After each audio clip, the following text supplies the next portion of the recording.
Então, tudo bem com vocês? Meu nome é Rita e sejam muito bem-vindos a mais um vídeo aqui no YouTube. Então, roda a vinheta que eu já venho com o livro de hoje. Antes de tudo, eu gostaria de pedir para você deixar o like, se inscrever no canal e ativar o sininho, além de seguir o Hora da Resenha nas redes sociais dele. O link está aqui na descrição, mas sem mais delongas, vamos falar de A Garota que Você Deixou para Trás. É um sucesso da Jojo Moyes. Eu acho que muitos de vocês conhecem ela, porque além de jornalista britânica, ela é, desde 2002, uma romancista de sucesso. E ela foi um dos poucos autores que conseguiram a façanha de conquistar 2 vezes o prêmio Romance do Ano. E se você ainda não juntou o nome à pessoa, a Jojo Moyes foi a responsável pelo sucesso de Como Eu Era Antes de Você.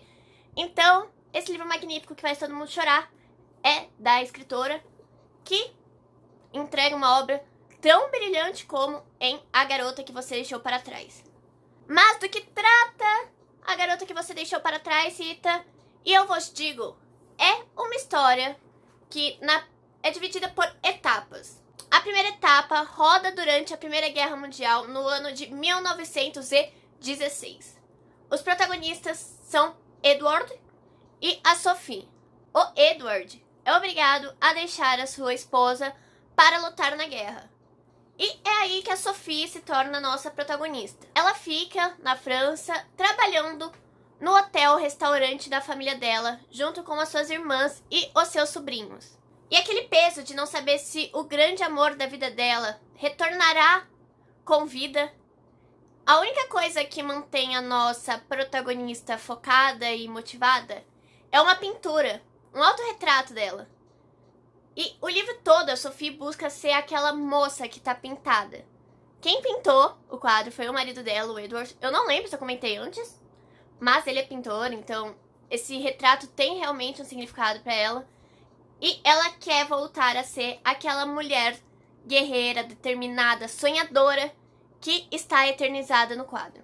Um tempo se passa e o hotel-restaurante acaba sendo usado pelos alemães como um estabelecimento para eles se manterem. Então eles vão lá buscar comida, buscar moradia.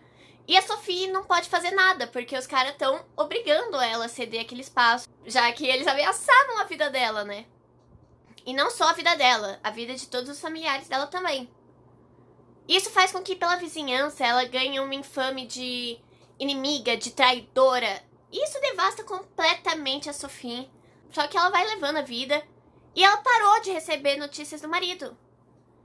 Então ela acaba se vendendo para conseguir informação, mas não só vendendo ela própria, mas como aquela único elemento que faz com que ela se lembre de quem ela era anteriormente a esse período perturbado da história mundial. No segundo plano, a gente conhece a Liv. A autora sai de 1916 e passa 100 anos quase e vai para os tempos atuais, e a gente é levado até Londres. Lá a gente encontra a Liv, como eu já disse anteriormente, que também é uma mulher guerreira. Ela é uma mulher forte, é uma mulher determinada, que infelizmente acabou de se tornar viúva. Ela, com aquele sentimento de perda, de ter perdido o amor da vida dela, consegue juntar forças olhando para o quadro que está em seu quarto.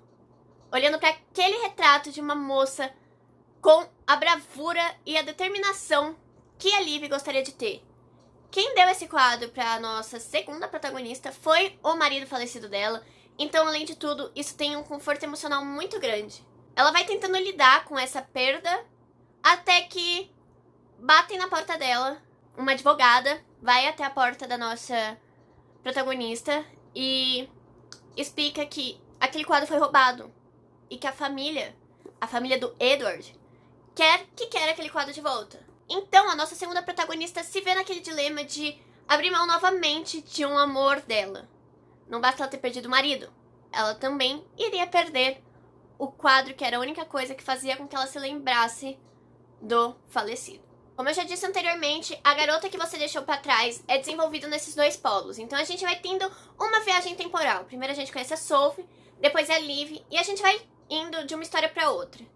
Eu acho que um ponto muitíssimo assertivo da JoJo foi que ela parou de contar a vida da Sophie no clímax. Então quando a gente tá querendo saber o que acontece, ela mudou de personagem e apresentou um ambiente completamente novo, que você fica... Tá, mas o que aconteceu? Por que eu estou aqui? Então, eu achei uma sacada de mestre, assim, né? É a JoJo. Mas a gente fica entre esses dois polos. E eu acho que um pontinho que a gente deve notar é a semelhança entre as duas protagonistas.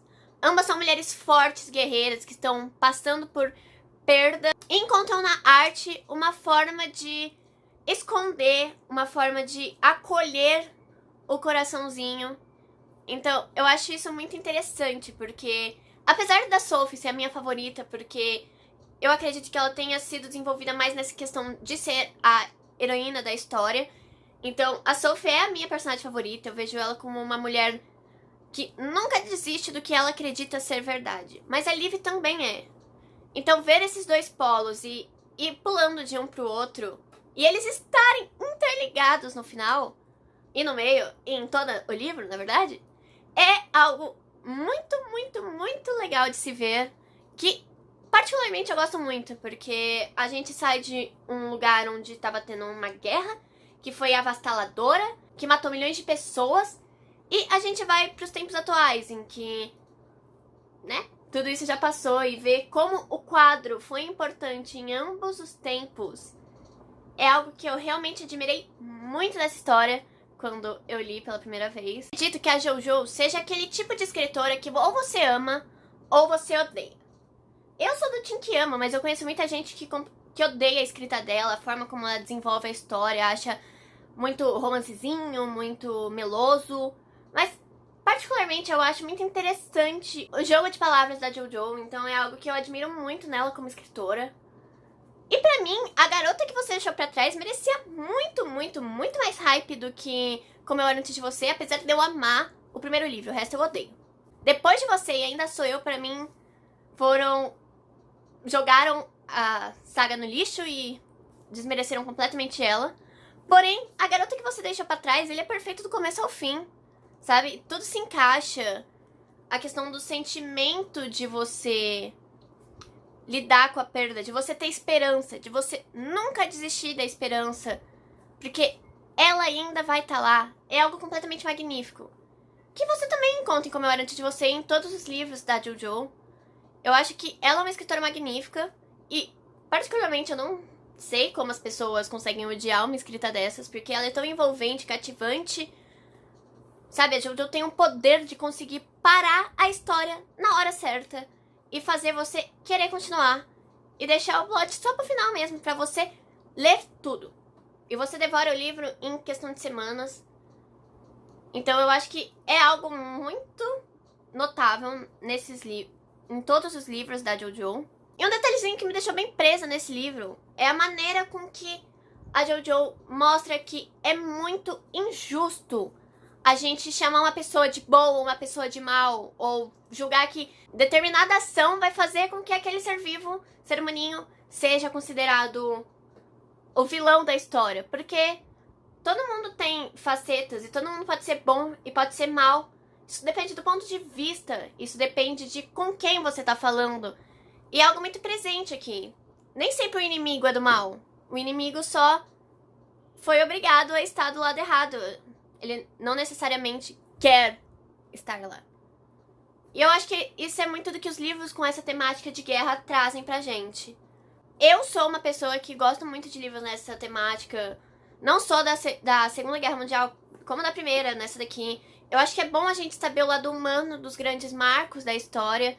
E querendo ou não, quando a gente lê, sei lá, romancezinho, ou a gente lê um diário de Anne Frank, que se passa nessa época, a gente acaba tendo um pouquinho mais de compaixão sobre muitos lados humanos. E eu acho que isso foi muito bem transmitido em A Garota que Você Deixou pra Trás. É um livro que eu recomendo, sem dúvidas nenhuma. Ele não é perfeito, tem gente que não gosta desse da Jojo, então vai achar ele meio maçante, vai achar muito romance, mas a Jojo é uma romancista, como eu disse no começo do livro. Eu recomendo, assim, se você gosta desse gênero, se você gosta dessa temática. É uma boa pedida, envolvente, cativante. Quando você vê, já acabou o livro. Eu vou encerrar o vídeo por aqui. Se vocês quiserem, eu trago a minha opinião sobre os outros livros da Jojo, porque, como eu disse, eu realmente detestei as continuações de Como Eu Era Antes de Você. Pra mim, elas são facilmente excluídas e às vezes eu tento excluí-las da minha mente, porque o que a Jojo fez com aquela saga foi horrível. Então, se vocês quiserem, eu posso trazer sem problema algum os vídeos falando sobre essa sequência. Não vai ser tão... Vai ter spoiler, vai ter essas coisas, porque eu tenho uma opinião bem distinta sobre eles. Pelo menos todo mundo que eu converso sobre esses livros fala pra eu dar mais uma chance, que eu não li direito. Só que não desce. E é isso, leiam A Garota que Você Deixou para Trás. É um livro muito bom, é um livro que vale a pena, que tem uma temática boa. E eu já disse tudo isso, eu estou me tornando redundante. Não esqueça de deixar o like, se inscrever no canal, ativar o sininho, seguir o Hora da Resenha em todas as redes sociais. O Instagram é @HoraDaResenha, o Twitter também é @HoraDaResenha, ambos têm 2 As. Eu vou deixar o user aqui e o link vai estar na descrição. Não se esquece de conferir o canal, porque tem vídeo novo toda sexta-feira. Aqui tem receitas, tem livro versus filme. O da semana passada, na verdade, foi uma comparação entre livro versus filme, que eu também posso trazer de Como Eu Era Antes de Você, porque foi um grande sucesso. E é isso. Beijo, até semana que vem. Não esquece de conferir o canal. É isso, tchau. Beijo!